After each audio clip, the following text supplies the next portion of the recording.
Saudi আরবের Najran শহরে ভয়াবহ অগ্নিকাণ্ডের হাত থেকে একটি পরিবারকে উদ্ধারের স্বীকৃতিস্বরূপ সামা বিনতে সৌদ আল দুস্তারি নামের এক নারীকে সম্মাননা জানানো হয়েছে।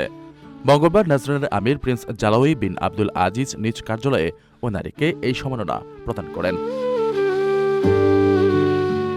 নিজের জীবনের পরোয়া না করে সামা বিনতে সৌদ আল দুসারি আগুনে আটকে পড়া ওই পরিবারের বেশ কয়েকজন সদস্যের প্রাণ বাঁচিয়েছেন। একই সঙ্গে তাদের সম্পদ রক্ষাও তিনি অত্যন্ত সাহসী ভূমিকা পালন করেছেন। তার এই বীরত্বপূর্ণ ও মানবিক কাজের আনুষ্ঠানিক স্বীকৃতি দিতেই এই বিশেষ অনুষ্ঠানের আয়োজন করা হয়। সম্মাননা প্রদান অনুষ্ঠানে প্রিন্স জাওয়াই বিন আব্দুল আজিজ ওই নারীর এমন নিঃস্বার্থ মানবিক কাজের ভূয়সী প্রশংসা করেন এবং তার প্রতি গভীর সম্মান প্রকাশ করেন। তিনি বলেন, এ ধরনের মহৎ উদ্যোগ সমাজে পারস্পরিক সম্প্রীতি ও সহমর্মিতার মূল্যবোধকে আরও সুদৃঢ় করে, যা মূলত ইসলাম ধর্মের অন্যতম শিক্ষা। সামাহর এই কাজ দেশবাসীর সচেতনতা, দায়িত্ববোধ ও অপরের কল্যাণে এগিয়ে আসার মানসিকতারই একটি উজ্জ্বল প্রতিফলন।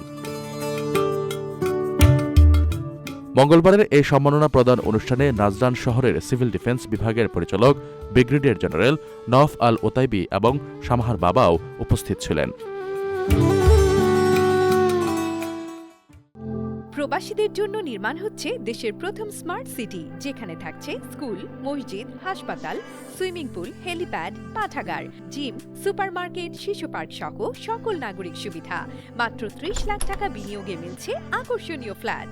প্লাটিনাম ইনভেস্টরদের জন্য ঢাকা বিমানবন্দরে ভিআইপি প্রোটোকল সুবিধা। বিস্তারিত জানতে যোগাযোগ করুন স্ক্রিনে দেয়া হোয়াটসঅ্যাপ অথবা ইমো নাম্বারে।